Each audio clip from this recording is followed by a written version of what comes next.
잠시 기도드리겠습니다. 하나님 아버지, 구전 날씨 가운데도 죄의 자녀들을 기억하셔서 하나님의 전으로 나와 하나님 앞에 예배하게 하신 것 참으로 감사합니다.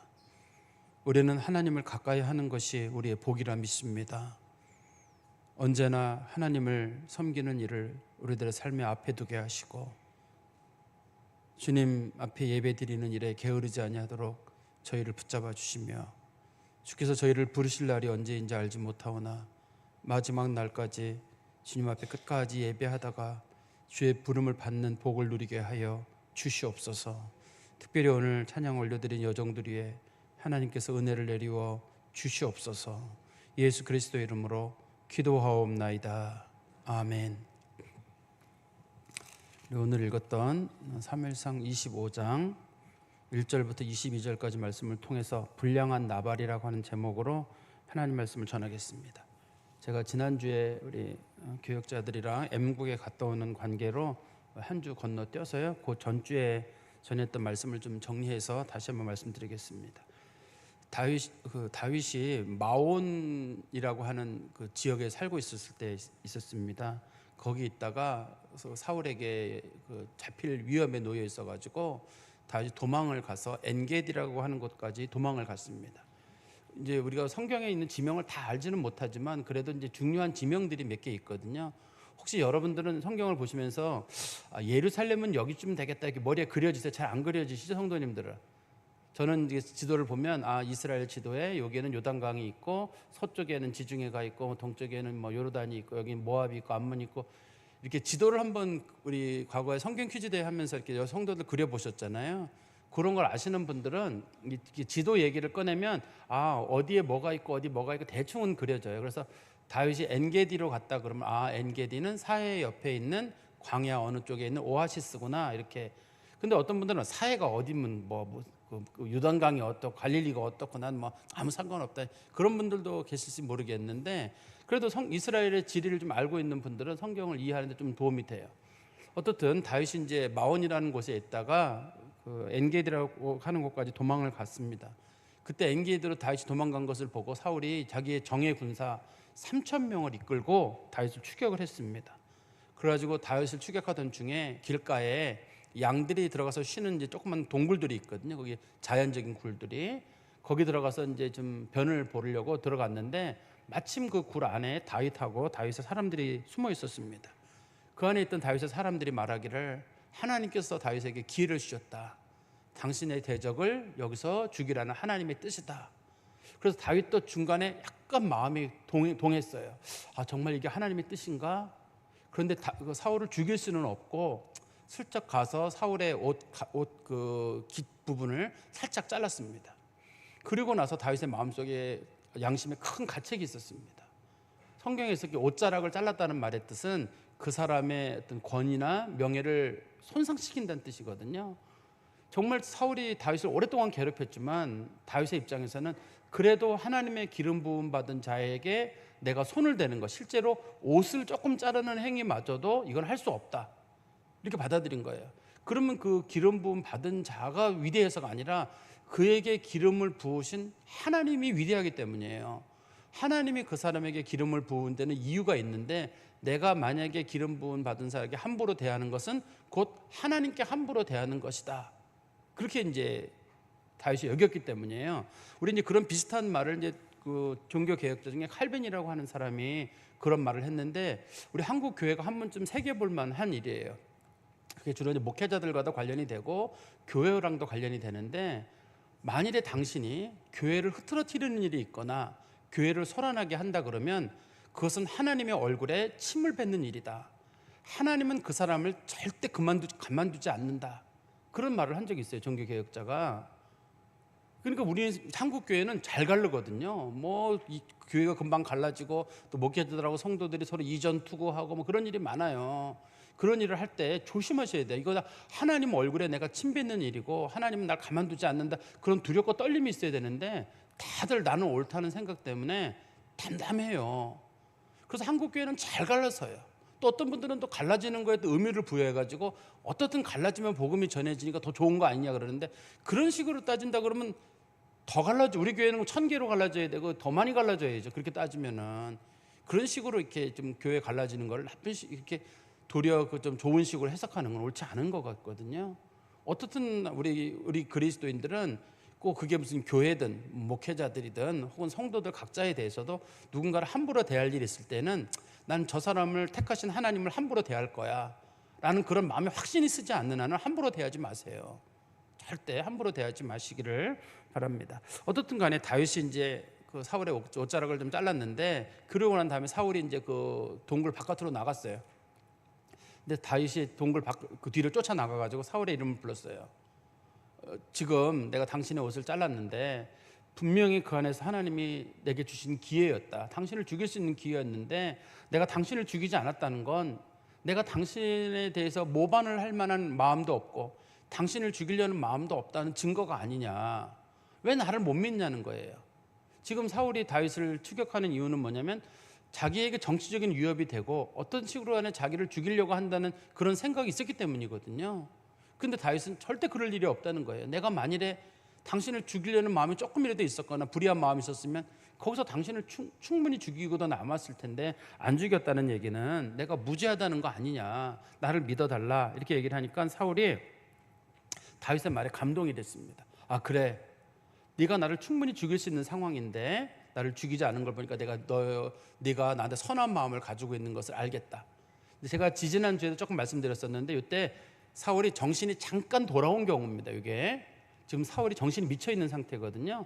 정신이 잠깐 돌아온 상태이기 때문에 이때 지나고 나면 또 다윗을 죽이려고 마지막까지 죽기 직전까지 다윗을 죽이려고 하다가 자기가 이제 블레셋 사람들에게 죽음으로 끝나는 거거든요. 사울이 다윗에 대해서 마음을 돌이키지는 않아요. 그러나 이제 하나님께서 사울의 입을 통해 가지고 다윗에게 용기를 주시려고 하시는 그런 뜻이 거기 있다고 보시면 될 것 같아요. 사울이 뭐라 그랬냐면 나는 너에게 악을 행했으나 너는 내게 선을 행했고 여호와께서 나를 내게 넘겼으나 내가 나를 죽이지 않았고, 보통 사람들은 이렇게 원수를 만나면 원수를 갚기 마련인데 너는 원수를 갚지 않는 사람인 걸 보니 내가 선한 사람인 것이 분명하다. 그리고 다윗에게 맹세하기를 나는 내가 이 나라의 왕이 될 것을 잘 알고 있다. 그리고 이 나라가 너로 말미암아 견고하게 될 것도 알고 있다. 만약에 내가 죽게 되거든, 네가 왕이 되거든, 내가 죽고 네가 왕이 되거든 우리 후손들을 절대 해하지 말아달라. 그리고 내 이름을 잊지 말아달라. 옛날 이스라엘 사람들은 자기 이름이 잊혀지는 걸 싫어했어요. 그래서 이스라엘 사람들이 그 아들을 낳기를 원했던 이유 중에 한 가지가 뭐냐면 무슨 남아선원 사상하고는 상관없이 그 아들을 통해서 자기의 이름이 계속 이어지는 걸 원했습니다. 우리가 잘 아는 대로 이스라엘은 이름을 지을 때 누구의 아들 누구, 누구의 아들 누구 이렇게 짓잖아요. 마치 이번에 가니까 M국도 그렇게 이름을 짓는 데네요. 성이 없대네. M국도 성이 없어가지고 누구의 아들 누구, 누구의 아들 누구 이렇게 부른다고 하는데 그게 단순하게 성이 없어서뿐만 아니라 성경에서는 나는 죽어도 사람들이 우리 아들을 보면 누구의 아들이라고 기억하고 또 누구의 할아버지라고 기억하고 그렇게 사람들 속에 마음속에 기억되는 것을 굉장히 좋게 생각했거든요. 그래서 사울도 다윗에게 부탁을 한 거예요. 네가 나중에 왕이 되거든 우리 후손들 절대 해하지 말고 나를 잊지 말아달라. 그 다윗이 그렇게 하겠다고 이제 맹세를 했습니다. 그러면 여기까지만 보면 아 이제 모든 게 다 끝났구나 싶은데 다윗이 그 항상 어떤 이 상황에서 의지하던 사람이 하나 있어요. 다윗이 의지하던 사람이 있습니다. 그 누구냐면 사무엘이라고 하는 사람이에요. 그 전에 다윗이 사무엘에게 도망갔었다가 거기서 그 사울 왕에게 발각이 돼가지고 할 수 없이 사무엘이 있는 걸 떠났거든요. 그래서 그렇지만 마음속에는 사무엘이 자기를 위해서 기도해주고 있다는 사실을 마음에 알고 있었기 때문에 그래도 내가 이렇게 어려움을 겪지만 내가 아주 급한 경우 사무엘에게 연락하면 사무엘이 난 이래서 기도해주고 이 모든 문제를 풀어줄 것이다. 왜냐하면 다윗에게 기름을 부어가지고 하나님의 앞에서 왕이 될 거라고 약속해 준 사람이 사무엘이거든요. 사무엘이 계속 여러 차례 약속을 했었거든요. 어려울 때마다 다윗에게. 그래서 다윗은 사무엘을 의지하고 있었는데요. 우리 한번 본문에 25장 1절에 보십시오. 그런데 그 사무엘이 죽었습니다. 사무엘이 죽음에 온 이스라엘 무리가 모여 그를 두고 슬피 울며 라마 그의 집에서 그를 장사한지라 다윗이 일어나 바란 광야로 내려가니라. 사무엘이 죽고 난 다음에 다윗에게는 더 이상 희망이 없어요. 자기 편을 들 수 있는 사람이 없습니다. 자기 편을 들 수 있는 사람들은 지금 다윗과 함께 있는 600명의 사람들이에요. 그렇지만 이 사람들은 함께 도망자 신세가 되어 있습니다. 가족들이나 형제들은 지금 600명 안에 들어있거든요. 다윗하고 도망 다니는 자기 친한 사람들은 다 여기 들어있고, 이 600명 제외하고서는 다윗의 편을 들 사람은 사무엘 하나였는데, 나이는 많았지만 그래도 사무엘이 영적인 지도자로서 자기를 도와줄 줄 알았는데, 사무엘이 죽자 다윗이 내가 이제는 이스라엘 제일 남쪽 지방, 성경에서 그쪽은 이제 바란 광야라고 부르거든요. 바란 광야라는 곳으로 다윗이 도망을 가게 됩니다. 그동안 다윗이 머물렀던 곳은 바란 광야, 여기서 한참 윗부분, 주로 다윗이 있던 곳들은 주로 유다 지방에 속한 지역이었거든요. 주로. 그렇지만 다윗이 바란 광야로 내려갔다고 해가지고 유다 지파 지역을 떠나는 게 아닙니다. 이스라엘 지도를 우리 지난번에 여호수아서 한번 성경 퀴즈 대회 할 때는 보셨잖아요. 그때 보시면 그 이스라엘 지역의 남부 지방은 전부 유다 지파 땅이에요. 유다 지파는 시므온 지파 땅인데, 시므온 지파가 유다 지파에 흡수가 돼 버리거든요. 흡수가 돼 버리면서 그 이스라엘 예루살렘 남쪽 지역 전체가 이제 유다 지파 땅이 돼요. 그래서 바란 광야라고 하는 곳도 이스라엘의 제일 남부 지역, 사람 살기 어려운 지역입니다. 이쪽 지역이 주로 부엘세바나 그런 있는 지역인데, 이쪽 지역이 어떻든 유다 지파에 속해 있지만 사람이 살기 어려운 곳이에요. 그래서 다윗이 바란 광야로 내려갔다. 도망을 간 겁니다. 이제 더 이상 유다 지파 있는 곳에서마저도 안전하지 않기 때문에요. 근데 우리가 이제 사무엘이 살던 동네를 라마라고 하잖아요. 라마란 말의 뜻은 원래 높은 곳 이런 뜻입니다. 이게 그러니까 성경에서는 라마라고 하는 것은 100곳도 넘어요. 이게 그러니까 라마가 어디입니까? 그러면 그 사람이 어디에 있는 라마냐 이렇게 물어볼 거예요. 그래서 사무엘의 집은 라마 나옅이에요. 정확하게는 라마 나옅이라고 하는 앞부분에 나오거든요. 라마 나옅이라고 하는 지역이 사무엘이 살던 동네인데, 여기서 라마라고 부르는 것은 사무엘이 살던 동네가 높은 곳에, 언덕 높은 곳에, 당시에 사람들이 높은 곳에 살았던 이유는 주로 선지자들이 하나님과의 관계를 가까이 하기 위해서예요. 주로. 그래서 이스라엘 사람들은 높은 곳에 항상 하나님과 어떤 특별한 교제가 있다고 생각을 했습니다. 2절입니다. 마온에 한 사람이 있는데 그의 생업이 갈멜에 있어 심히 부하여 양이 3,000마리요 염소가 7,000마리이므로 그가 갈멜에서 그 양털을 깎고 있었으니, 여기 보면 지금 한 사람이 마온이라고 하는 지역에 살고 있는, 다윗이 엔게디에 가기 전에 마온에 있었거든요. 근데 지금 그 다윗하고 다윗의 그 부하들이 있는 지역은 갈멜이라고 하는 지역이에요. 이것도 갈멜도 마찬가지. 성경을 조금 아시는 분들은 엘리야가 갈멜산에서 기도했다, 그거 기억나실 거예요. 엘리야가 기도했다는 갈멜산은 어디 지역이냐면 여기 있는 지금 유다 지파에 있는 요 갈멜이 아니라 저기 지중해 쪽에 있는 뾰족한 지역. 우리나라 지도를 보면 왜 그 경상도에 그 포항이 이렇게 뾰족하게 나와 있잖아요. 영일만 있는 지역에 이게 뾰족하게 나와 있듯이, 이스라엘 지도도 보면은 그 서쪽으로 지중해 쪽으로 뾰족 튀어나온 부분이 있습니다. 거기가 이제 갈멜산이에요. 거기 갈멜산인데, 이 본문에서 말하는 갈멜산은 유다 지파에 속한 갈멜이에요. 갈멜산하고는 동네 이름이 갈멜이에요. 그리고 성경에서 우리가 흔히 알고 있는 갈멜산은, 산이라고 불려지는 지역은 주로 그 지중해 쪽에 있는 뾰족하게 올라온 언덕 지역, 그쪽 지역입니다. 여기서는 유다 지파에 있는 갈멜이라는 지역인데, 이 사람이 사는 지역은 마온이고 그의 가축이 있는 지역은 갈멜이라고 하는 지역인데, 양이 3,000마리고 염소가 1,000마리다. 상당히 부유한 사람이죠. 상당히 부유한 사람인데, 3절에 보시면 그 사람의 이름은 나발이요. 나발이라는 말의 뜻이 불량한 자라는 뜻이거든요. 무가치한 자라는 뜻인데, 부모가 왜 이 사람의 이름을 이렇게 졌는지 잘 모르겠어요. 그래도 우리 성경에 보면은 부모들이 자녀들의 이름을 짓고 그 이름대로 간다고 하는데, 그래도 우리가 부모들이 신중하게 지을 텐데 왜 나발이라고 지었을까? 저놈은 불량한 놈이다. 태어나자마자부터 엄마에게 말대꾸하고 그랬는지, 근데 그런 건 모르겠어요. 왜 나발이라고 지었는지, 아니면 후에 나발이라는 이름으로 불렸는지, 별명이 나발인지. 내용상으로 봐서는 별명이 나발인 것처럼 보이죠. 별명이. 왜 그러냐면 부모가 그렇게 험한 이름을 자식에게 지지는 않았을 테니까요. 그 사람의 이름은 나발이요, 그의 아내의 이름은 아비가일이라. 그 여자는 총명하고 용모가 아름다우나 남자는 완고하고 행실이 악하며 그는 갈렙 족속이었더라. 이 보면 갈렙 족속이라고 하는 거는 우리 그 여호수아와 갈렙할 때 그 갈렙이에요. 지금 이 갈멜이라고 하는 지역이 성경에 나오는 헤브론이라고 하는 지역, 우리가 그 갈렙이 여호수아한테 가가지고 이 산지를 내게 주소서, 그 내용 아시죠? 내가 지금 나이가 80이지만 내게 주시면 내가 저기 있는 족속들을 쫓아내겠습니다. 그래서 여호수아가 그렇게 하라라고 얘기를 해서 그 산지를 점령한 사건 있잖아요. 그게 헤브론이라고 하는 지역이거든요. 그런 갈렙이 그것을 점령하는 바람에 그쪽 지역이 나중에 유다 지파의 땅에 포함이 되게 됩니다. 그 헤브론 지역이 포함되게 되는데, 그때 그 갈렙의 직계 자손 중에 이 나발이라고 하는 사람이 있는 거예요.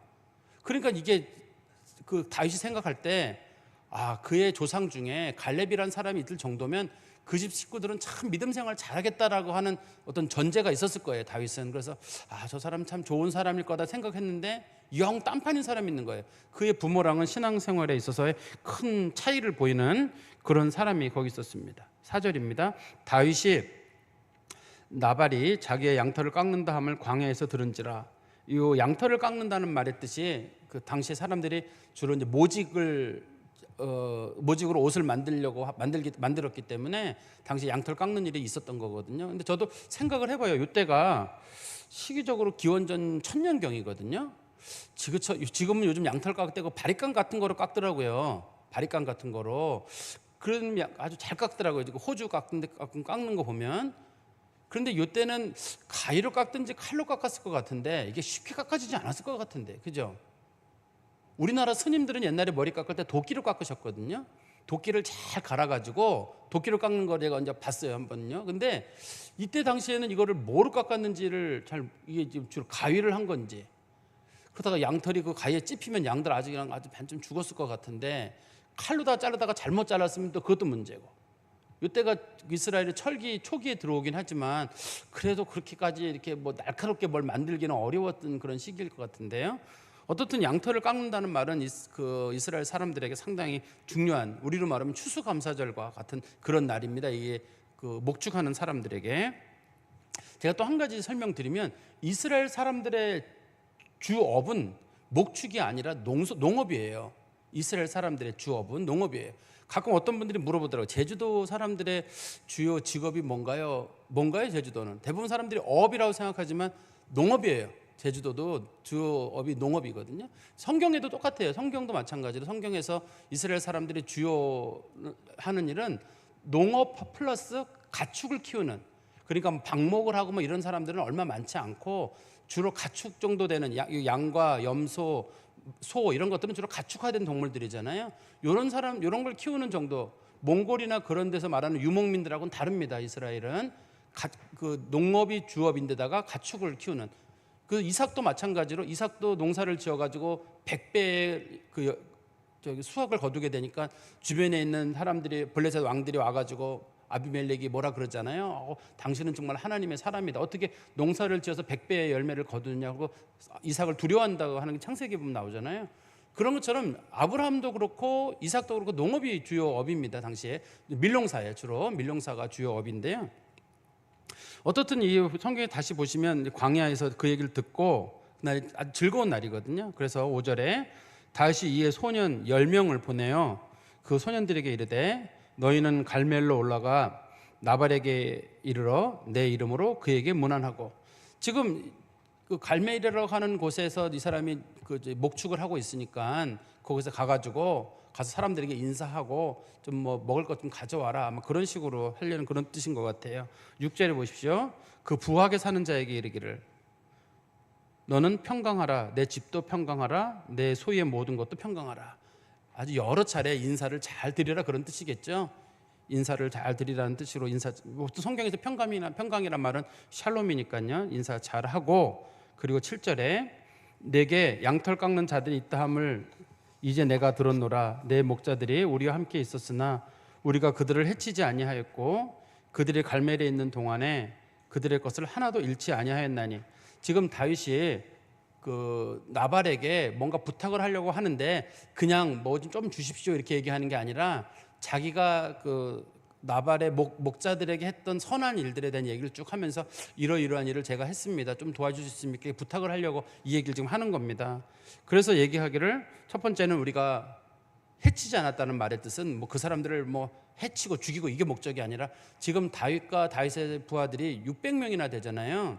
600명이나 되는데 지금 이 바란 광야 쪽에 와 있기 때문에 먹을 게 없어요, 이 사람네들이. 지금 다윗이 나발에게 사람을 보낸 이유는 먹을 게 없어가지고 먹을 걸 구걸하러 보낸 거거든요. 먹을 걸 구걸하러 보냈는데 그런데도 아무리 힘들어도 남의 양, 남의 그 염소 한 마리도 잡아먹은 적이 없다는 얘기예요. 해치지 않았다는 말의 뜻은. 그리고 다시 보시면 또 그들이 갈멜에 있는 동안에 그들의 것을 하나도 잃지 아니하였다. 그거는 자기네들이 먹지 않았다는 뜻이기도 하지만 주변에 있는 나라들, 이 지역이 주변에 있는 남쪽에 있는 아말렉이나 이런 나라들이 쳐들어오기 딱 좋아요. 왜냐하면 이스라엘 지파가 그 아래쪽으로는 살고 있는 지파가 없거든요. 다른 지파들이 주변에 있으면 좋은데 여기가 워낙 인구 밀도가 아주 좀 느슨한 곳이에요. 사람이 많이 살지 못하는 곳이거든요. 그렇기 때문에 여기 있으면 밑에 있는 아말렉이나 이런 블레셋이 쳐들어올 수 있는데 그걸 쳐들어오지 못하도록 자기가 많이 도와줬다는 뜻이죠. 그 뒤에 보면 그것도 나오죠. 우리 8절에 내 소년들에게 물으면 그들이 내게 말하리라. 그런즉 내 소년들이 내게 은혜를 얻게 하라. 우리가 좋은 날에 왔은즉 내 손에 있는 대로 내 종들과 내 아들 다윗에게 주기를 원하노라 하더라 하라. 다윗이 부탁을 했어요. 조금 은혜를 좀 베풀어, 은혜를 좀 입을 수 있겠느냐. 내 소년들, 그러니까 자기의 부하들을 내 소년들이라고 불렀거든요. 그 다음에 자기를 당신의 아들이라고 불렀어요. 자기를 다윗이 최대한 낮추면서 자신은 당신의 아들이나 마찬가지다. 나한테 조금 좀 먹을 걸 줄 수 있겠느냐. 다윗이 이렇게 했던 이유는 자신의 그 같이 있던 사람들이 굶주리고 있기 때문에 자기가 그 사람들을 먹여야 된다는 그런 생각이 있어서 그렇게 한 겁니다. 그래서 다윗의 이 부탁을 듣고 9절에 다윗의 소년들이 가서 다윗의 이름으로 모든 말을 나발에게 말하기를 마치매. 여기 보면 이제 두세 가지 얘기를 했죠. 하나는 당신의 그 목자들을 우리가 돌봤다. 잃어버린 거 없다. 그리고 우리가 지금 좀 어려운 상황이니까 좀 먹을 걸 좀 얻을 수 있겠느냐, 좀 도와달라, 이런 얘기들을 전했다는 얘기죠. 그랬더니만 10절에 나발이 다윗의 사환들에게 대답하여 이르되 다윗은 누구며 이새의 아들은 누구냐? 요즘에 각기 주인에게서 억지로 떠나는 종이 많도다. 다윗이 누군데? 이런 식으로 좀 놀렸어요. 어떤 사람들은 말하기를 나발이라는 사람이 다윗을 몰랐나 보다라고 싶지만 다윗이 유다지파 사람이에요. 이 나발도 유다지파 사람이거든요. 유다지파의 영웅이에요. 골리앗을 잡은 사건이 있기 때문에 유다지파 사람들이 다윗을 모를 수가 없어요. 또 다윗의 그 부모님들 이새라든지 또 그 위에 뭐 보아스라든지 이렇게 할아버지나 이런 사람들이 유명한 인물이거든요. 유명한 인물들이어가지고 그런 사람들을 함부로 대할 수가 없는 정도의 어떤 그 생활이 넉넉한 집은 아니어도 그래도 나름대로 좋은 가문으로 소문난 사람이거든요. 다윗의 식구들이. 그러니까 물론 다윗이 살고 있는 지역은 원래 베들레헴이기 때문에 여기서 거리는 좀 있어요. 거리는 좀 있다 할지라도 다윗이라는 사람이 어떤 사울의 사위가 됐잖아요. 전쟁에서 승리했잖아요. 모든 전쟁마다 나가서 이겼기 때문에 다윗을 모를 수가 없어요. 지금 이렇게 나발이 함부로 대하는 이유는 세상 표현으로 다윗이 끈이 떨어졌다고 본 거예요. 저 사람은 이제 더 이상 권력에서 뒤로 물러난 사람이다. 저 사람에게는 내가 함부로 대해도 된다. 그런 생각을 한 거예요. 그런데 이 나발이 생각하지 못한 게 있는데 다윗에게는 지금 군대가 600명이나 있거든요. 나발이라고 하는 사람에게는 그 정도의 군대가 있지는 않잖아요. 종들은 있는지 모르지만 근데 10명의 그 종들이 와가지고 부탁을 하는 거니 부하들이 와서 부탁하니까 설마 뭐 다윗이 저거 하겠어 싶어가지고 다윗을 인격적으로 이제 모욕을 하는 사건이 있는 거잖아요. 다시 보십시오. 다윗이 누구냐? 다윗이 누군데? 알죠. 아는데 다윗이 부탁했습니다. 그랬더니만 다윗이 누군데? 두 번째는 이새의 아들은 누군데? 이새의 아버지를 볼 때는 이 가문을 욕을 하는 거잖아요. 그 아버지가 이새잖아요. 이새인데 가문을 욕을 하는 것은 이거 그 집안 뭐 알지도 못하는 집안 자식인가 보지? 이런 식으로 얘기를 한다든지 요즘에 각기 주인에게서 억지로 떠나는 종이 많다라는 말의 뜻은 요즘 종들 중에 아주 뭐 주인 버리고 도망다니는 놈들 많다는데 다윗도 그런 놈인가 보지? 다윗이 지금 사울을 피해 도망가고 있잖아요. 다윗이 무슨 모반 사건을 일으킨 게 아닌데도 불구하고 다윗이 그 이스라엘 전역에서는 모반 사건을 일으킨 것처럼 소문이 나 있는 거예요. 무슨 국가 전복을 꾀하는 것처럼 그런 소문이 나 있으니까 이 나발이라는 사람이 봤을 때 다윗이 뭐 저 임금 배신하고 도망다닌다는데 혹시 그놈 아니야? 뭐 이런 식으로 지금 다윗에게 모욕을 하는 겁니다. 그러면서 하는 말이 11절입니다. 내가 어찌 내 떡과 물과 내 양털 깎는 자를 위하여 잡은 고기를 가져다가 어디서 왔는지도 알지 못하는 자에게 주겠느냐 한지라. 그러니까 다윗이 달라고 한 게 여기 보면 세 가지겠죠. 떡, 물, 고기. 그러니까 다윗이 지금 물도 없다는 얘기잖아요. 지금 다윗이 부탁한 게 지금 위에 보면 뭐 달라는 메뉴가 없지만 여기 보면 세 가지일 것 같아요. 떡하고 물하고 고기, 이 세 가지예요. 세 가지니까 다윗이 지금 얼마나 목마르게 생활하고 있는지도 우리가 짐작을 할 수 있는데 못 주겠다는 거예요. 내가 출신 성분도 알지 못하고 뭐 내가 근본도 모르는 놈한테 내가 이걸 어떻게 주겠느냐, 못 주겠다는 식으로 얘기를 한 겁니다. 그리고 나서 이 얘기를 들은 사람들이 12절에 이에 다윗의 소년들이 돌아가서 자기 길로 행하여 돌아와 이 모든 말을 그에게 전하매 다윗이 자기 사람들에게 이르되 너희는 각기 칼을 차라 하니 각기 칼을 차매 다윗도 자기 칼을 차고 400명 가량은 데리고 올라가고 200명은 소유물 곁에 있게 하니라. 이 얘기를 듣고 나서 다윗이 아주 크게 마음이 상했어요. 이 나발이 취한 태도가 상당히 다윗을 모욕하는 말을 한 거예요. 근데 나발이 생각할 때는 이 정도 모욕을 해도 된다고 생각했어요. 이 사람이 원래 성품이 그래서 말을 함부로 하는 사람이기도 합니다. 이름이 나발이라는 이름으로 불려지고 있다는 말은 또 그의 아내가 나중에 얘기하기를 그 사람 이름이 나발입니다. 죽일 필요도 없습니다. 워낙 그 쓸모없는 인간이고 무익한 사람입니다. 이제 이런 식으로 얘기를 하는 걸 보면 원래 체질이 말 함부로 하는 사람인 건 맞아요. 함부로 하는 사람인데 이번에 된통 걸린 거예요. 그냥 왜 말 툭툭 던지는 사람 있잖아요. 말 툭툭 던졌는데 누군가에게 잘못 던져가지고 된통 당하는 사람들이 있습니다. 사람들 중에 말 툭툭 던지는 사람들이 있어요. 근데 그동안은 잘 넘어갔거든요. 왜냐면 자기가 부유한 사람이니까요. 전부 자기 아래였거든요. 근데 다윗이라는 사람은 지금 군대를 가지고 있고 지금은 도망 중에 있지만 이 사람 주변에 훌륭한 군인들이 많이 있는 사람이거든요. 잘못 건드린 경우에 여기서요. 잘못 건드려가지고 큰 일에 처하게 되는 그런 상황인데 그때 다윗이 총 600명 중에서 400명은 지금 나발을 죽이러 가는 거고 그 다음에 200명은 소유물 곁에 뒀다는 얘기는 아마 여자들하고 애들하고 그 노인들이 아마 그 중에 들어있지 않을까 하는 생각이 됩니다. 그 사람들로 인해 가지고 다윗이 그 사람들은 놔두고 나머지 사람들만 데리고 간 거죠. 근데 14절에 하인들 가운데 하나가 나발의 아내 아비가일에게 말하여 이르되 다윗이 우리 주인에게 문안하러 광야에서 전령들을 보냈거늘 주인이 그들을 모욕하였나이다. 옆에서 하인들이 봤는데 그냥 거절한 게 아니라 저거 모욕을 했습니다. 아무래도 큰일이 날 것 같습니다. 그러면서 말하기를 15절에 우리가 들에 있어 그들과 상종할 동안에 그 사람들이 우리를 매우 선대했으므로 우리가 다치거나 잃은 것이 없었으니 그 사람들이 우리 잘 도와줘서 다친 적도 없고 주변 사람들이 공격해도 우리가 그 공격을 당하지도 않았고 그 사람들의 보호로 우리가 잃은 것도 없고 16절에 그런 표현이 덧붙여져 있는데요. 우리가 양을 지키는 동안에 그들이 우리와 함께 있어 밤낮 우리에게 담이 되었습니다. 주변에서 혹이라도 우리를 공격할 일이 있다 할지라도 그 사람들이 우리 보호막이 돼가지고 우리 안전했습니다. 이게 지금 양이 3천이고 염소가 1,000이라는 얘기는 상당히 많은 겁니다. 이게 상당히 많은 거고 이거 쉬운 게 아니에요. 이거는 다윗과 그의 그 부하들이 도와줘서 된 일이에요. 이게 그런 상황을 지금 설명을 한 겁니다. 지금 이런 상황이 됐는데 근데 문제는 17절에 그런즉 이제 당신은 어떻게 할지를 알아 생각하실지니 이는 다윗이 우리 주인과 주인의 온 집을 해하기로 결정하였습니다. 다윗과 그의 부하들이 다윗의 부하들이 가면서 이건 참지 않겠다고 얘기를 했는데 다윗이 아무리 성품이 좋은 사람이라 할지라도 그의 부하들이 그런 분노를 가지고 갔기 때문에 분명히 다윗이 여기를 해야 할 겁니다. 그리고 아마 누군가 통해 정보를 듣기를 다윗이 지금 우리를 죽이러 온다는 소문이 있습니다.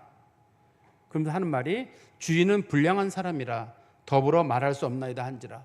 지금 주인 이게 하인이 주인에게 얘기를 해야 되거든요. 해야 되는데 말을 못하는 이유는 불량한 사람이라고 하는데 불량한 사람이란 말의 뜻이 히브리어로 벨리알이라고 하거든요. 벨리알이란 말의 뜻이 아주 불량하다 혹은 뭐 좀 악령의 자식이다 뭐 그런 뜻도 들어있어요. 원래 벨리알이란 말의 뜻이 신약 성경에도 벨리알이란 말이 자주 나옵니다.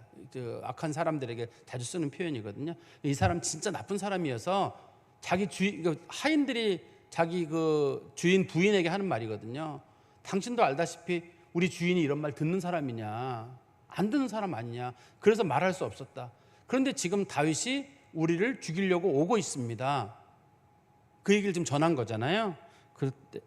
이때 이제 지금 이 위기를 느낀 18절에 아비가일이 급히 떡 200덩이, 떡이 얼마나 크긴지는 모르겠습니다. 여기서 말하는 떡은 이스라엘 사람들이 주로 먹는 넓적한 떡 있잖아요. 우리나라 부침개보다 뭐 두세 배 정도 크고 두께가 있는 떡인데 요 200덩이면 한 뭐 성경에 보면 이거 하나 가지고 보통 3명이 먹는다고 하니까 아마 600명 정도 될 것 같아요. 그다음에 포도주 2가죽부대. 포도주는 많지 않았던 것 같고 그 지역에. 그다음에 잡아서 요리한 양 5마리. 양 그냥 생거로 끌고 간 거 아니라 양 다 잡아가지고 요리해가지고 지금 가고. 그다음에 볶은 곡식 5세야. 원래 1세야가 3분의 1 에바예요. 근데 1 에바가 22리터인가 그러거든요. 그러니까 이게 3분의 1 에바는 3분의 1 에바니까 7리터쯤 되겠죠. 7점 몇 리터쯤 되는데 5세야니까 한 35리터 정도 되는 그런 양입니다. 그리고 건포도 100송이, 무화과 뭉치 200개를 가져다가 나귀들에게 싣고. 상당히 세심하죠. 그냥 급한 마음에 일단 가서 보자. 가서 내가 얘기해서 다윗의 마음을 풀고 그리고 나서 내가 얘기해야 되겠다.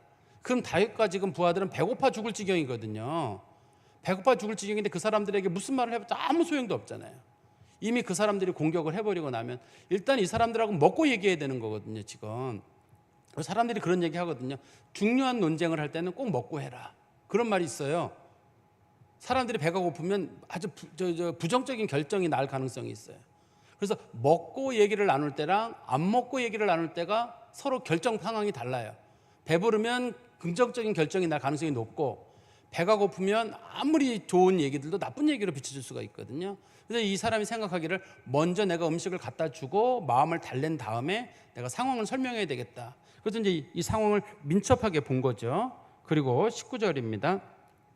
소년들에게 이르되 나를 앞서가라. 너희들이 먼저 가고 나는 너희 뒤에 가리라 하고 그의 남편 나발에게 말하지 아니하니라. 그 이제 젊은 사람들이잖아요. 종들이 주로 젊은 사람들이니까 그 사람들 먼저 빨리 보내고 그 사람들이 이제 다윗하고 사람들을 먼저 만나겠죠. 왜냐하면 다윗이 온다는 얘기를 들었기 때문에 다윗이 와서 죽이고 난 다음은 끝나는 일이잖아요. 끝난 일이기 때문에 급하게 먼저 젊은 애들 먼저 보내고 자기는 뒤를 따라가는 겁니다. 지금 아주 급하게 움직이는 거죠. 20절에 아비가일이 나귀를 타고 산 호젓한 곳을 따라. 우리나라 말에 호젓하다는 말의 뜻은 좀 이렇게 사람도 별로 없고 빈들 같고 이런 것이거든요. 근데 호젓이란 말의 뜻이 외딴 곳이란 뜻입니다. 우리나라 원래 말의 뜻은 외딴 곳이란 뜻인데 성경적인 표현으로는 산 뒤쪽이란 뜻이 아주 어둡고 위험한 그런 뜻이에요. 호젓하다는 말의 뜻이 성경적인 배경으로는.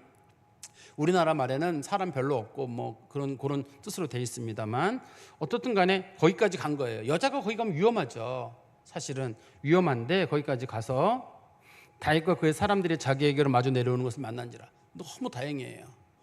이거 안 만났으면 큰일 난 사건이거든요. 음식을 아무리 다 준비했더라도 이 사람들하고 길이 어긋났다. 길이 어긋나면 끝나는 일이에요. 이게. 그러니까 지금 아비가일이 사람들 먼저 보내고 자기는 뒤에서 가는 이유는 어쨌든 이게 먼저 가는 사람들하고 뒤에서 가는 사람들이 약간 차이가 있을 거 아니에요. 그래서 다윗에게서 오는 사람들이 혹이라도 길이 어긋날 거를 대비해서 거리를 두는 거로 보입니다. 이게 우리가 왜 가까이 갈 때는 서로 만날 가능성이 적을 때 그 사람이 어떻든 간에 자기네 집 가까이 오려면 꼭 어느 지점을 통과해야 되는 지점이 있잖아요. 그 지점까지 와서 자기가 만나려는 생각 때문에 자기는 좀 천천히 가고 부하들은 먼저 보내고 종들은 약간의 거리를 두고 지혜롭게 아주 움직이는 거죠. 21절입니다. 다윗이 이미 말하기를 내가 이자의 소유물을 광야에서 지켜 그 모든 것을 하나도 손실이 없게 하는 것이 진실로 허사라. 그가 악으로 나의 선을 갚도다. 이 얘기가 아마 전해진 것 같아요. 위에 우리 14절에 말하는 하인 가운데 하나가 그 얘기를 들었던 것 같습니다. 그리고 22절에 내가 그에게 속한 모든 남자 가운데, 요 남자라는 말의 뜻이 성경의 본문에 뭐라고 되어 있냐면 벽에 오줌을 누는, 서서 오줌 누는 사람 이렇게 되어 있어요. 이게 성경에서 벽에 서서 오줌 누는 사람이라고 되어 있습니다. 그거를 우리나라 성경이 남자라고 이제 번역을 한 거예요. 그에게 속한 남자 가운데 한 사람이라도 내일 아침까지 남겨두면 하나님은 다윗에게 벌을 내리시고 또 내리시기를 원하노라. 거기 보시면 이라고 글씨가 써 있죠, 여러분. 성경책에 눈이 뭐 이게 보이나 모르겠어요. 이자가 보이세요? 조그맣게 이자 보이시는데 이자를 보시면 히브리어로 다윗의 원수에게라고 원래 본문에는 다윗의 원수에게 보고를 내리기를 원한다라고 돼 있는데 이걸 의역을 했을 때는 다윗이 만약에 저 사람들을 벌하지 않으면 내가 벌을 받는다는 말로 의역을 하는 게 훨씬 좋겠다. 그래서 의역을 했다는 뜻이에요. 여기에요. 원문에는 하나님께서 다윗의 내가 만약에 저 사람들을 죽이지 않더라도 하나님이 저 사람들을 반드시 벌해달라는 어떤 다윗의 결심이 들어있을 건데, 그거를 번역을 하는 문제에서 좀 더 매끄럽게 하는 번역이 뭘까 해서 다윗에게 벌을 내리시길 원한다를 번역을 해가지고 다윗이 반드시 내가 벌을 안 받으려면 저놈들을 꼭 죽이겠다 하는 다윗의 결심을 실었다는 그런 뜻으로 이 말씀을 이해하면 될 것 같아요. 이때 다윗 아비가일이 정확하게 상황을 본 거잖아요. 위기를. 그의 종의 말을 듣고 이거 위기다. 만약에 내가 여기서 가지 않게 되면 이 나발에 관련된 가축들, 그 집안에 속한 모든 남자들 다 죽는구나. 여자들은 과거에 안 죽인 이유는 여자들은 노예로 삼는 일이 있었기 때문에 그래요. 옛날에 여자들은 잘 안 죽였어요. 이런 경우 여자들은 안 죽고 남자들을 죽이는데 지금 다윗과 그 부하들이 분노에 찬 이유는 배가 고픈 게 한 사건이고 너무 큰 모욕을 당한 사건이에요. 그때 이 얘기를 듣고 아비가일이 이걸 그냥 그래 내가 좀 준비해서 뭐 그 사람이 오면 내가 가서 얘기를 해야 되겠다 이렇게 여유를 가질 수 있는데, 아비가일이 판단 내 얘기를 이거는 아니다. 이거는 진짜 위기다. 내가 지금 이 순간에 음식 가지고 출발하지 않으면 우리 집안이 풍비박산이 나겠다. 그런 생각이 들어가지고 아비가일이 빨리 움직인 거거든요. 만약에 이거를 아비가일이 조금만 늦었더라면 이 사람들하고 엇갈리든지 그 사람들이 와서 먼저 가축 죽이고 사람 죽이던 일에 잠깐 멈추시오. 내 이 음식 먹고 마음 푸시오. 그래봤자 아무 소용이 없어요. 이미 사람이 죽어버리면. 그러니까 이 아비가일이라고 하는 사람은 이거를 민감하게 받아들여가지고 빨리 움직이고 그 다윗의 마음을 풀만한 정도의 음식물도 가져간 거잖아요. 가서 말만 해가지고 어떻게 풀어보겠다 이런 게 아니고 떡만 가지고 들고 가는 것도 아니고 음식을 그 급한 중에도 빨리 준비하게 해가지고 음식물 가지고 가서 그 사람들의 마음을 푸는 거잖아요. 나발은 자신이 한 말이 이렇게 큰 결과를 초래할 거라는 생각을 못했어요. 왜냐하면 자기 습관이 그러거든요. 자기가 말을 툭툭 던지는 게 자기 습관이었기 때문에 자기는 그냥 이게 일상적인 거예요. 또 거기다가 다윗이 지금 사울하고 관계가 안 좋고 한때는 뭐 골리앗을 잡았는지 사유인지 모르지만 지금 사울이 포고령을 내려가지고 누구든지 다윗을 잡으면 내가 그 사람에게 내가 상금을 주겠다 이런 식으로 얘기를 해줬고, 만약에 다윗을 숨기는 사람이 있으면 내가 반드시 죽인다는 그런 게 있었기 때문에 사람들이 다윗에 대해 얕잡아보는 그런 식이거든요. 다윗은 못 일어난다고 본 거예요. 나발이라는 사람이. 그런데 이게 이렇게 큰 사건이 되리라고는 생각을 못한 거예요. 그런데 사람을 제가 아까도 말씀드린 잘못 건드렸다고 한 이유는, 그런데 그 사람이 평상시에는 실수해도 되고 그렇게 말해도 돼요. 그런데 어느 날 그게 아주 큰 사건으로 돌아올 수가 있어요. 그게 꼭 위대하거나 높은 사람만 그러는 게 아니에요. 예를 들어서 제가 누군가 말을 툭툭 던지는데 얕잡아 봤는데 그 사람은 그 자존심 상하는 걸 절대 못 견디는 사람이 있어요. 그래서 그 사람을 저 사람이 하면 뭐 하겠지 싶었는데 그 사람이 그걸 가지고 소문을 내고 그걸 가지고 일을 만들고 그 사람이 일을 갈고 또 그 사람이 정신이 돌아가지고 별의별 행동을 하고 얼마든지 그럴 수가 있거든요. 사람이라고 하는 거는 사람이 조금만 서운해도 큰 행동을 벌립니다. 사람들이 어떤 사람들에게 이상한 행동을 보일 때는요, 실제로 어떤 엄청나게 큰 일이 있어서가 아니라 약간 서운해서예요.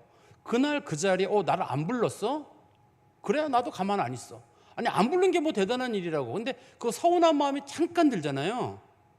그 서운한 마음 잠깐 때문에 엄청난 일을 사람들이 벌리는 거예요. 자기에게 조금 서운한 일 있을 정도로. 근데 여기서는 서운할 일 정도가 아니라 모욕을 당한 사건인데 다윗은 지금 그 자기 상황이 극단 상황까지 몰려 있는 상황인데다가 이런 서운한 일을 당하니까 다윗은 이거를 못 견디는 거예요. 다윗도. 또 다윗이 설령 이걸 참았다 하더라도 그의 부하들이 이건 참으면 안 된다. 우리가 지금 굶주려 가서 거기까지 그동안 이 사람들 도와줬는데 이 사람들 이렇게 나오는데 참으시면 안 됩니다. 그래서 사실 다윗도 여기서 행동하면 안 돼요. 원칙적으로는요. 안 되는 이유는 이 헤브론이 다윗의 정치적인 중심지예요.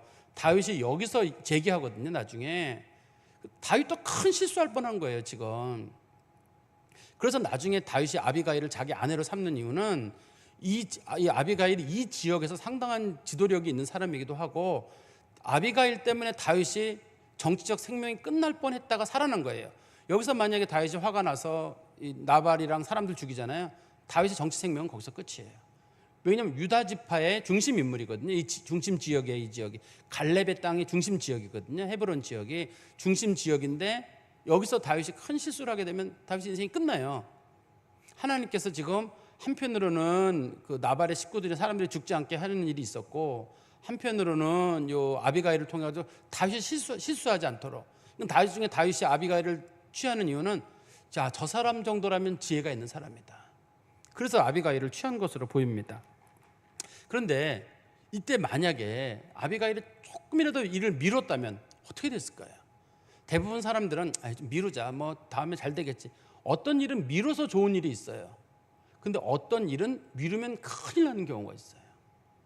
어떤 일은 만약에 내가 누군가에게 사과해야 될 일인데 나중에 하지, 뭐 나중에 해야지. 근데 그날 했으면 사과로 끝날 일인데 그때 그걸 하지 않아 가지고 큰 사건으로 바뀌는 경우예요. 아니 뭐 그 사람이 어떻게 하겠어? 그 사람이 어떻게 하는 일이 있어요. 이게 미뤄서 되는 일이 있고 미뤄서 안 될 일이 있습니다. 물론 그 안에는 우리가 상당수의 일들은 미루고 해서 얻어지는 이익이 있어요. 자꾸 미루면서 좋아지는 것도 있거든요, 인생에는. 그렇지만 정말 위기라고 여겨졌을 때는 미루기보다는 빨리 움직이는 것도 필요하거든요. 하나님 앞에 기도하는 문제든 그것이 하나님 앞에 영적인 문제를 가지고 위기라고 느꼈을 때는 빨리, 예를 들어 우리가 지금 우리나라 상황을 봤을 때 어떤 분이 이거 우리나라 영적으로 위기다. 그럼 하나님 앞에 기도해야 되는데 뭐 나중에 하지 뭐. 나중에가 없을 수가 있잖아요. 제가 여러 번 말씀드렸는데 유럽에 있는 교회들이나 많은 나라의 교회들이 다 문을 닫거든요. 그때 그 사람들이 그랬을 거예요. 뭐 교회 한두 개 문 닫는다고. 근데 어느 날 보니까 교회가 없어진 거예요. 우리나라도 교회가 뭐 5만 개, 6만 개쯤 된다고 하잖아요, 사람들이. 설마 이게 다 없어지겠어 싶었는데 유럽에 있는 교회도 마찬가지예요. 설마 교회들이 서서히 줄고 있는데 뭐 설마 줄어봤자. 근데 어느 교회 문 닫았대. 뭐 목사님들이 목회 못하고 성도들이 문제였지. 그런 줄 알았는데 나중에 보니까 교회가 10분의 1도 안 남았네요. 교회 가보니까 전부 노인들만 있는 거예요.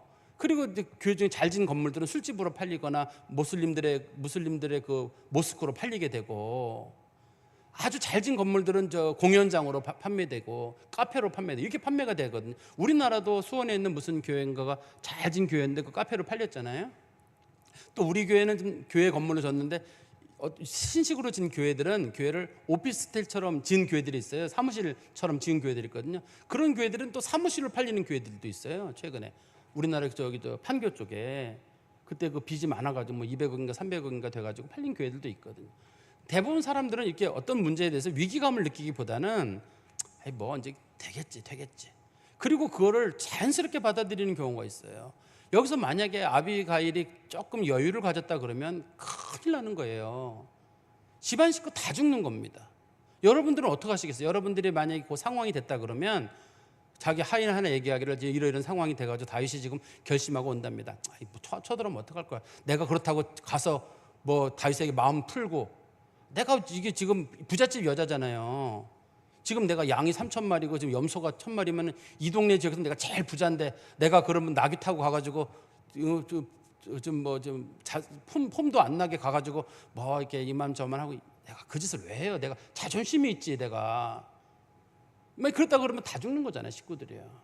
다 죽는 건데 이 사람이 그런 걸 보다는 이게 위기다라고 여기니까 빨리 가가지고 지금 한 거거든요. 자기 남편은 그걸 못해요. 말해도 소용도 없고. 그러니까 이 아비가일이라는 사람이 지혜롭게 가서 그걸 설득을 해가지고 다윗의 마음을 풀어서 살리는 거잖아요. 혹시 여러분들이 보시기에 지금 가장 위기는 뭔가요? 여러분들이 보시기에 이 아비가일 때의 위기는 다윗과 분노한 그의 부하들이 쳐들어온다는 게 가장 큰 위기거든요. 우리에게 가장 큰 위기는 뭔가요? 전 제가 볼 때 한국 교회에 대한 정부의 그런 좀 부정적인 태도, 그런 거라고 저는 생각을 해요. 최근에 이제 그 한국계 지도자들이 체포되는 일이 몇 분이 체포되거나 구속된 사건이 있었잖아요. 근데 어떤 목사님이 설교 중에 그런 말씀을 하시더라고요. 한국 교회가 이 큰 잘못을 해가지고 하나님께서 이재명 정권을 통해 가지고 한국 교회를 심판하시는 거다. 그렇게 말씀하시더라고요. 제가 저분이 왜 저런 식으로 말을 할 수 있지? 이 정권이 교회를 심판할 만한 위치에 있을까? 우리 스스로가 생각하기를 우리가 잘못 살아서 그럴 수 있어라고 우리끼리 자책감을 느끼는 건 가능한 일이에요. 한국 교회가 그동안 깨어있지 못했구나, 우리가 정신을 못 차렸구나. 그러고 우리끼리 할 수는 있는지 모르지만 누군가가 어느 목사님들 통해서 그 목사님들 지금 벌 받는 거다, 하나님 앞에 심판받는 거다, 이런 식으로 말하는 게 그게 어떻게 가능해요? 하나님이 심판을 내리는 건 가능하지만 세상에 불의한 정권이 교회를 심판한다? 그러면 일제시대 때 한국 교회가 일본 사람들에게 박해를 당해서 많이 죽었거든요. 그거 심판받은 건가요? 6.25 때 공산주의자들 때문에 기독교 교회들이 많이 죽었고 목회자들이 죽었거든요. 심판받은 건가요? 그렇게 따지면? 왜 교회가 어떤 어려움을 겪었을 때 그렇게 쉽게 말을 꺼내는지 모르겠어요. 그렇게 쉽게 저거는 하나님께서 이 나라를 통해 가지고 이 정권을 통해 가지고 한국 교회가 그동안 정치의 어떤 입장에 선 거에 대해서 한국 교회를 심판하시는 하나님의 뜻이다. 한국 교회 우경화에 대한 뭐 하나님의 심판이다. 그런 식으로 나는 말씀하시는 목사님 설교를 듣고 내가 좀 목회자로서 야, 정말 저 참 무식한 사람이구나. 저 사람 굉장히 위험한 사람이구나. 어떻게 저럴 수가 있는가 말이야. 제가 볼 때는 지금 한국 교회가 더 이상 어떤 활동을 할 수가 없어요. 우리는 여러분들이나 저나 우리는 기독교인이에요. 우리는 어느 지역 출신도 아니고 우리는 어느 정치적 성향을 띤 사람이 아닙니다. 우리는 기독교인이에요. 하나님은 어떻게 보시는가예요. 혹시 여러분들 중에 저는 어느 지역 출신이라서 라든지 혹은 어떤 분들이 저는 어느 정치적 성향을 띠고 있습니다. 저는 진보적인 성향을, 저는 보수적인 성향을. 기독교인은 그런 사람들 아니에요. 기독교인은 하나님은 어떻게 보실 것인가. 하나님은 지금 내가 어떻게 하기를 원하시는가가 하나님이 보시는 거잖아요. 근데 우리가 볼 때 이번에 그 여성가족부 장관으로 뽑히시는 그분이 나는 동성애 부분을 꼭 통과시키겠습니다 할 때 한국교회가 벌을 받고 있다. 가만있어 봐. 이거 한국교회가 벌을 받는 거랑 그거랑 동성애 문제 통과랑 무슨 상관이 있지 이게? 생각해보면 이거는 하나님 앞에 옳은 일이 아니잖아요. 이런 거는. 또 한국교회 목회자들 그런 뭐 정치적인 어떤 발언을 했던 어떤 간에 그런 목회자들이 막 끌려가거나 그럴 때 이거는 아니지. 더하고 문제 많은 사람들 많아요. 그런 사람들 아니고 정말 신실하게 목회했던 한국교회 지도자들인데 그런 사람들이 어려움을 겪을 때 같은 기독교인 입장에서 이건 아닌 것 같아. 그렇게 마음이 들으면 그 사람들이 하나님 마음을 아는 거예요. 그런데 이미 그 정치적인 성향이나 자기 지역이 우상이 되는 사람들이 있어요. 그 사람들은 하나님이고 뭐고 필요 없어요. 내 마음에 안 들면 다 싫은 거예요. 그런 사람들은 이 위기를 못 느끼는 거예요. 지금 우리에게는 아비가일과 같은 위기감이 있어야 되거든요. 이거 한국교회의 큰 위기다. 우리나라에도 위기다. 이거는 하나님의 눈으로 보는 거예요. 제발 성령의 눈을 가지고 세상을 보는 거예요. 성령으로 거듭난 눈을 가지고 세상을 보면 이거 하나님이 원하는 방향으로 우리나라만 그런 게 아닙니다. 다른 나라들도 마찬가지입니다. 지금 다른 나라도 지금 우리나라와 같은 법안들이 많이 만들어지고 있고 그렇게 가고 있어요. 그래서 기독교가 몰락하고 있고 기독교에 대한 적대적인 태도가 전 세계에 좀 퍼지고 있거든요. 지금 퍼지고 있는 상황입니다. 이거를 퍼지고 있는데 그런 걸 봐서 사람들, 영적인 사람들 이거 사탄의 장난이다. 하나님께서 정부를 마귀의 역사로 사용하시는구나 이렇게 보여야 정상인 거예요. 이게 정상인데 글쎄 나는 그게 그렇게 안 보이는데 영적으로 문제가 생긴 거예요. 이럴 때 같이 기도하고 이럴 때 같이 움직이고 그래야 되는 거지. 이럴 때 무슨 뭐 자기 정치적 성향을 가지고 나는 그렇게 보지 않아요. 나중에 느끼고 난 다음에는 크게 아비가일이 조금만 늦었으면 다 죽는 듯이 어떤 일은 조금 늦어지면 엄청난 결과를 초래할 수도 있어요. 잘 생각하세요. 여러분들 스스로가 나는 기독교인이다. 나는 기독교인의 가치를 가지고 있고 성경적인 가치관을 가지고 있고 나는 성령의 그런 가르침을 따르는 사람이다. 나는 성령의 인도함을 받는 것을 내 인생의 목표로 삼는다고 하는 분들은 그 눈으로 세상을 보셔야 돼요. 하나님은 지금 우리나라를 어떻게 보시고 우리 사회를 어떻게 보시고 우리 그리스도인들을 어떻게 보시고 하나님 어떻게 보시는가 거기에 무게를 잘 두셔가지고 그래서 우리가 10년까지 그리스도를 닮아가는 모습이 돼야지 그렇지 않으면 나중에 여러분들 혹이라도 마음속에 아비가일 같은 그런 긴급한 마음이 아니라 목사님 잘 될 거예요. 걱정하지 마십시오. 좋은 방향으로 할 겁니다. 그때 아비가일이 자기 하인에게 걱정하지 마. 잘 될 거야. 내가 다인 만나면 잘 설득할게. 급합니다. 마님 급합니다. 빨리 가서 막으셔야 돼. 잘 될 거야. 너무 서두르지 마. 좋은 날이 올 거야. 그랬으면 큰일 나는 일이에요. 약간의 위기감을 가지고 어떤 문제를 바라봐야 되는데 이게 전 세계적인 트렌드예요. 교회에 대한 어떤 부정적인 경향이 전 세계적인 트렌드거든요. 우리나라에만 문제라 그러면 우리가 이걸 가볍게 봐도 될 수도 있어요. 근데 전 세계적인 트렌드가 그렇고 다른 종교 무슬림이나 이런 종교들은 굉장히 많은 사람들이 늘어나고 있고 호의적인 반면에 그쪽에는 기독교에 대해서 유독 지금 전 세계적으로 입장이 안 좋거든요. 그럼 기독교가 잘못했느냐? 전 세계 구제 운동의 대부분은 교회가 하는 거예요. 선교 운동도 대부분은 다 교회가 하는 겁니다. 천주교가 하는 건 얼마 안 돼요. 다 교회가 하는 거예요. 교회가 하는 건데 교회가 그렇게 비난받을 일을 했다? 우리끼리는 서로 아유 저 사람 부족하다 그러지만 그래도 교회가 세계적으로나 우리나라에서 좋은 일들을 제일 많이 했고 뭐 고아원이든 무슨 시설이든 구제든 대부분 다 하는 건 교회예요. 우리가 알고 있는 부정적인 얘기들은 몇 개뿐입니다. 한국 교회들이 많은 일들을 해왔어요. 많이 해왔기 때문에 우리 그리스도인들은 지금 우리에게 당한 문제들을 조금 좀 민감하게 보셔가지고 개인적인 상황의 문제들도 있을 거예요. 개인 상황의 문제들도 있을 때도 하나님 앞에 빨리 기도하는 거예요. 하나님 도와달라고 머리 숙이고 무릎 꿇고 빨리 하는 거지 그냥 왠지 낙관적인 마음 가지고 아이 뭐 되겠지 마음 편히 먹으면 돼.